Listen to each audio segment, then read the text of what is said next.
Hi అండి, అందరికీ దీపావళి శుభాకాంక్షలు.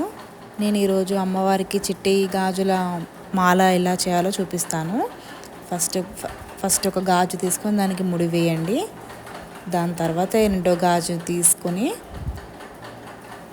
దాని వెనుక నుంచి ముందుకు తీసి నేను వీడియోలో చూపించిన విధంగా చూడండి ఒకసారి. దాని నుంచి దారం తీసి దానికి వెనుక నుంచి మళ్ళీ దారం లాగాలి పైకి.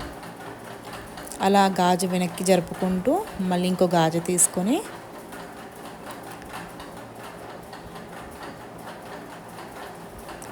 ఆ లోపల నుంచి దారం పైకి లాగి మళ్ళీ వెనుక నుంచి మళ్ళీ పైకి లాగాలి.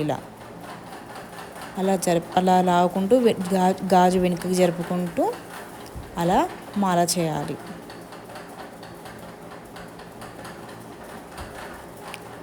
నేను క్లియర్గా వీడియోలో చూపిస్తున్నాను, చూడండి. మళ్ళీ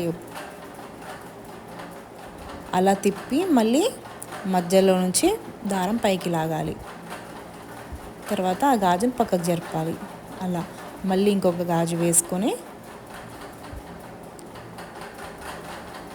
అది దారం పైకి లాగి మళ్ళీ వెనుక నుంచి మళ్ళీ ఆ గాజుల నుంచి పైకి తీసుకోవాలి. ఆ తర్వాత గాజును పక్కకు జరపాలి. సో అలా అన్ని గాజులు జరుపుకోవాలి. నేను ఇలా 108 గాజులు అమ్మవారికి మాల చేశాను. లాస్ట్ గాజుకి అలా ముడి వేసి గట్టిగా ముడి వేయండి. ఒక 2-3 ముడులు వేస్తే గట్టిగా ఉంటుంది మాల.